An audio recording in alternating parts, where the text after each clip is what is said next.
Waouh! Coucou les petits angoissés. Aujourd'hui, nous allons nous intéresser à un aveugle et à son chien. C'est parti. L'histoire de Jane Taylor est tellement extraordinaire qu'il est nécessaire d'en citer les sources et les témoins. Les sources, le fils de Jane Taylor et toute sa famille. Les témoins, le docteur Beck, vétérinaire du prince de Monaco, et d'innombrables lecteurs de la presse britannique qui accorda à cette histoire, dans les années 50, une large place. Jane Taylor, comme son nom l'indique, est anglais, et plus exactement gallois. Les Gallois sont réputés pour être têtus. Mais ce Gallois-là, petit, mince, quoique robuste, vif, quoique naïf, aux yeux bleus transparents, dispose d'une volonté hors du commun. L'histoire commence peu après la guerre, à Liverpool. Jane Taylor, qui a 34 ans, mène seule depuis 3 années une existence lamentable. Un éclat de grenade l'a rendue aveugle. C'est alors, en 1947, que des amis lui font cadeau d'un chien, une petite chienne labrador au pelage noir et soyeux. Elle s'appelle Pacifique. C'est un drôle de nom, mais Jane Taylor s'y habitue vite. Pacifique, merveilleusement intelligente, apprend bientôt toute seule à remplacer ses yeux.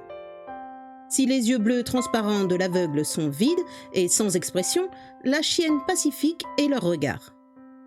Elle apprend presque toute seule à s'asseoir, à se lever, à traverser les rues au commandement, à respecter les signaux de circulation, à se coucher au feu rouge, à se lever au feu orange, à traverser au feu vert.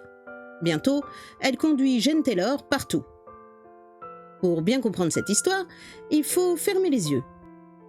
Fermer les yeux et imaginer que l'on se lève, si on est assis, ou que l'on descend de voiture, puis les yeux fermés, que l'on traverse la pièce ou que l'on marche sur le trottoir. C'est une idée que l'on refuse, à moins de s'accrocher à quelqu'un. Un être vivant qui ne vous quitte pas, que l'on sent là tout près, toujours contre soi, dont on sent chaque mouvement, chaque hésitation, chaque décision, grâce à une poignée de cuir directement solidaire de son collier. On ne fait plus qu'un, on n'est plus tout à fait aveugle. On a moins peur de cette effroyable obscurité. 4 années passent pour Jane Taylor et sa chienne Pacifique, et tout d'un coup, l'aveugle se fait hospitaliser. Un chirurgien se propose de lui extraire du crâne le fragment de grenade qui est sans doute la cause de sa cécité. Quand on retire le pansement de Jane Taylor, la lumière pénètre sous son crâne, puis progressivement, mais assez rapidement, il voit, et de mieux en mieux. Et la première chose qu'il voit, c'est sa chienne. Jane Taylor a beau ne pas être sentimentale, cette grande première le lie à Pacifique par une émotion bien compréhensible. Tout de suite, il a envie d'user de cette faculté qui lui est rendue. Voir les couleurs. Il se met à la peinture. Le premier sujet qu'il a envie de peindre, c'est sa chienne. Il n'a pas appris à dessiner, mais il fait tout de suite sur le mur de sa chambre un immense portrait de l'animal. Et c'est ainsi que l'ancien combattant, jadis aveugle, devient peintre animalier. Il illustre des cartes de vœux, des calendriers. Le prince Charles, qu'on appelle à l'époque Plum Pudding, et la princesse Anne ont dans leur chambre les portraits de la chienne Pacifique. Mais l'histoire de Jane Taylor et de la chienne Pacifique est plus extraordinaire que cela. C'est le printemps. Les bourgeons apparaissent sur le petit arbre noir de suie au fond d'une cour derrière l'appartement du dénommé Joe Gordon. 2 pièces dans une rue étroite de Liverpool. Jane Taylor vient de faire la connaissance de Joe Gordon. Celui-ci, âgé de 53 ans, ancien conducteur de camion, est aveugle. Pour ce costaud que l'immobilité a engraissé, le printemps consiste à rester assis des heures entières devant la fenêtre ouverte, à respirer la senteur sucrée des bourgeons qu'il ne peut voir. « Vous ne sortez jamais ?» lui demande Jane Taylor. « Bah non. »« Et votre famille ?»« Pour ainsi dire, j'en ai pas. Je suis un vieux célibataire. J'ai une sœur, mais elle vit à Londres et elle a 3 enfants. »« Quand êtes-vous sorti la dernière fois ?»« Il y a plus d'1 an. » Pour Jane Taylor, c'est un petit trait de lumière. Il se lève et tape sur le genou de l'aveugle. « Attendez-moi, Joe. Je vous amène quelqu'un. Vous ne serez plus seul. » 1 heure plus tard, dès qu'il entend la porte d'entrée tourner sur ses gonds, l'aveugle comprend que Jane Taylor ne revient pas seule. « Joe, dit Jane Taylor, voici ma chienne Pacifique. Pendant des années, elle a été mes yeux. Maintenant, si je gagne ma vie, c'est grâce à elle. Elle n'est pas toute jeune. » Mais elle a encore le temps de vous faire une nouvelle vie. Elle a peut-être un peu oublié ce qu'elle avait appris autrefois avec moi. Mais lorsqu'elle sera dans la rue à vos côtés, si nous nous y mettons tous les trois, je suis sûre qu'elle se souviendra. Vous la sentez? Elle est tout près. Tendez la main, caressez-la. Joe Gordon tend la main et sent les longs poils de Pacifique glisser entre ses doigts. Vous savez, Joe, c'est une belle bête. Elle est presque toute noire et mince. En ce moment, elle vous regarde. Son regard est très intelligent. Mais c'est impossible, dit l'aveugle. Vous ne pouvez pas vous en séparer. Si. Mais elle sera malheureuse avec moi. Ne croyez pas ça. Les bêtes, c'est comme les gens. Certains ne sont pas faits pour être heureux dans une oisiveté confortable, mais pour servir à quelque chose. Elle s'ennuie avec moi maintenant. Alors, Joe, allez-y. Parlez-lui doucement. Vous allez vivre désormais des années ensemble.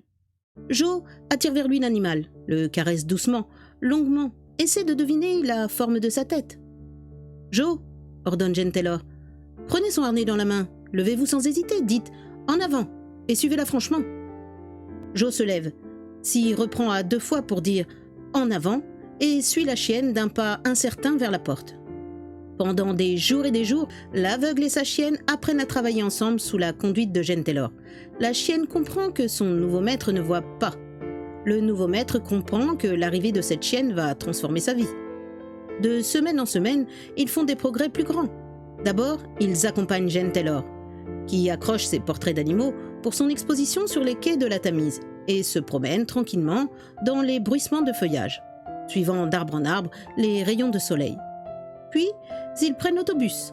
Enfin vient le jour de la grande épreuve où tous deux, sur un ordre du professeur, vont pour la première fois traverser un boulevard. Là aussi, il faut imaginer. Les Champs-Élysées à 18h. Par exemple, il faut fermer les yeux et avancer. Des souffles, d'énormes masses qui vous frôlent en grondant. Des choses qui se faufilent, des voix qui passent à toute vitesse. La chienne qui sans cesse s'arrête et repart. L'aveugle, au bout de quelques pas, ne sait plus où il est, n'ose plus avancer ni reculer, et finalement, cramponné au harnais de l'animal, il s'abandonne définitivement en pensant « Adieu, va !» Lorsqu'enfin ils parviennent de l'autre côté du boulevard, Joe se sent envahi d'une gratitude profonde et caresse la chienne d'une main tremblante. Bientôt, la brave Pacifique saura tourner les poignées de porte avec ses dents. Joe pourra fumer tranquillement. Car si par malheur une cigarette tombe, sa chienne saura l'éteindre avec ses pattes. Elle apprendra aussi à se retourner dans les escaliers pour aboyer. Une fois à chaque marche. 3 années s'écoulent et Joe, dont la vie est définitivement transformée, trouve un emploi de standardiste à l'autre bout de la ville. De son côté, Jane Taylor vient s'établir au soleil de la Côte d'Azur, se marie et a 2 enfants. Hélas, un jour, un télégraphiste frappe à sa porte et lui remet le texte que voici. « Votre adresse vient d'être trouvée sur un aveugle. Stop. Joe Gordon, renversé par voiture. Stop. Vient d'être transporté, hôpital Liverpool. Stop. » Le lendemain, à Liverpool, Joe Gordon n'ayant pas repris connaissance, Jane Taylor va chercher Pacifique à la SPA, où elle est enfermée dans une cage. Puis il se rend au commissariat. Là, une jeune femme s'adresse à lui. Elle parle très fort, pour que tout le monde l'entende. « Vous êtes l'ami de ce malheureux ?»« Oui, madame. »« Tout cela est de la faute du chien ? Ce pauvre homme avait trop confiance en son chien. »« Cette femme est la conductrice de la voiture qui a renversé Joe.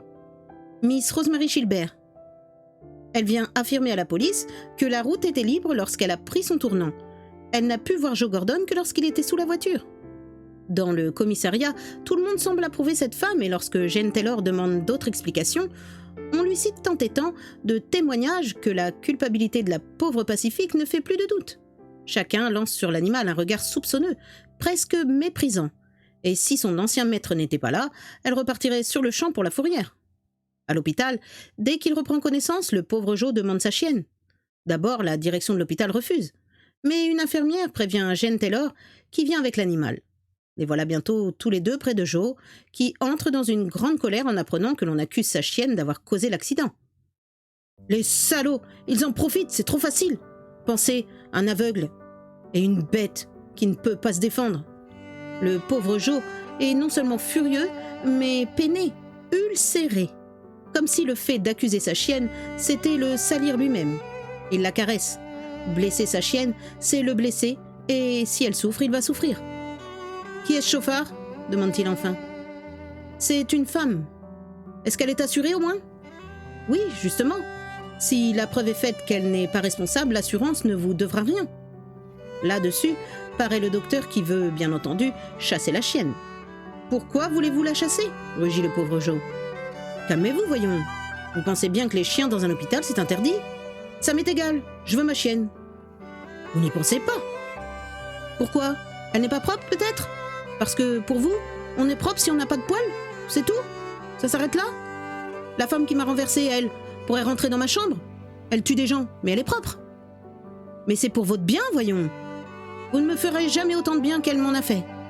Lorsque j'ai entendu le bruit et ses pattes sur le carreau, j'ai tendu les bras. Or, je ne tends les bras pour personne. Personne, depuis que je suis née, n'a mérité que je lui tende les bras. Devant le docteur et les infirmières stupéfaits, Joe demande qu'on fasse venir un notaire. Joe sait qu'il va falloir l'opérer. Il a 56 ans. Alors on ne sait jamais. Il veut dicter ses dernières volontés. Le peu d'argent qu'il a doit revenir à sa chienne. Avec cet argent, il veut payer des experts. Depuis 3 ans, sa chienne le promène d'un bout à l'autre de Liverpool sans jamais un incident. Elle l'aurait certainement averti si la voiture qui l'a renversée avait suivi sa route normalement. Il faut que la chienne soit reconnue innocente pour que l'assurance paie. Et si lui-même disparaissait, il veut qu'elle puisse, dans les quelques années qui lui restent à vivre, venir en aide à un autre aveugle. En conclusion, Joe dit à Jane Taylor « Si vous ne le faites pas, vous n'aurez pas respecté ma dernière volonté. » Le pressentiment de Joe ne l'a pas trompé. L'opération, relativement facile, provoque une défaillance cardiaque et il meurt. Conformément à son désir, sa déclaration est lue à haute voix au cours de l'enquête qui suit sa mort. Mais Jane Taylor se rend compte que la conclusion de cette enquête ne fait aucun doute. Le pauvre Joe n'a pas d'héritier, ni d'ailleurs d'héritage, sinon quelques centaines de livres. Le plus simple pour tout le monde, c'est bien de rejeter la responsabilité sur l'aveugle et son chien. Or, Jane Taylor pense que Joe avait raison. Il s'obstine. Il y a enquête, contre-enquête, procès. Le procès, bien entendu, est perdu. Jane Taylor fait appel. Tout ça pour défendre un chien. Personne ne comprend. Le représentant de la compagnie d'assurance, le mari de la conductrice et bien d'autres personnes font maintes démarches auprès de lui pour obtenir qu'il abandonne la partie. Vraiment, personne ne comprend son insistance. Toute la machine judiciaire, tous les témoignages pendant 2 ans s'acharnent contre la chienne. Alors, chose vraiment extraordinaire, Jane Taylor, pour mieux la défendre, retourne vivre en Angleterre et engage 2 experts. Jane Taylor leur explique comment un aveugle tient le harnais de son chien, fermement et en même temps prêt à enregistrer chaque réaction de l'animal, au point qu'il sent presque si celui-ci tourne la tête à droite ou à gauche. Il leur explique aussi qu'à l'arrêt, le chien pose sa patte droite sur le pied gauche de son maître. Lorsqu'il lève la patte, c'est que l'homme peut avancer. Alors le chien marche à gauche presque dans ses jambes. Or, en Angleterre, la conduite est à gauche et la chienne n'a pas été blessée. Comme elle fut toujours extrêmement attentive, et puisqu'elle n'a pas prévenu son maître, c'est qu'elle n'a pas vu la voiture. Si elle n'a pas vu arriver la voiture, il n'y a aucune raison qu'elle se soit échappée avant l'accident. Comment se fait-il donc qu'elle n'ait pas été blessée, puisqu'elle marche à gauche et que la voiture aurait dû venir normalement de gauche? Bientôt, les experts sont convaincus que quelque chose ne va pas dans les conclusions de l'enquête officielle. Pendant 3 mois, les experts attendent, réentendent les témoins et analysent dans tous les sens leurs dépositions.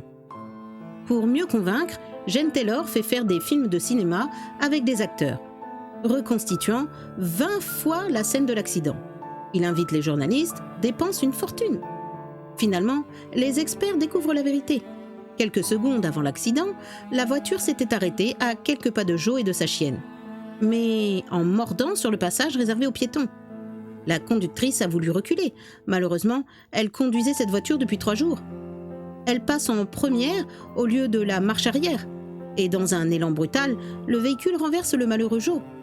Quelques mois plus tard, la brave chienne pacifique commence à promener un autre aveugle dans Liverpool, qu'elle guidera pendant 2 ans avant de prendre une retraite bien méritée dans une maison de Villefranche sur la Côte d'Azur. Là, aujourd'hui, dans le jardin, des labradors jouent au soleil. Tant que Jane Taylor, aujourd'hui âgée de 65 ans, vivra et tant que ses enfants vivront, Ils se battront pour que ces chiens aient des petits et que leurs petits d'autres petits afin que la lignée ne s'arrête pas. Et toutes les femelles s'appelleront Pacifique.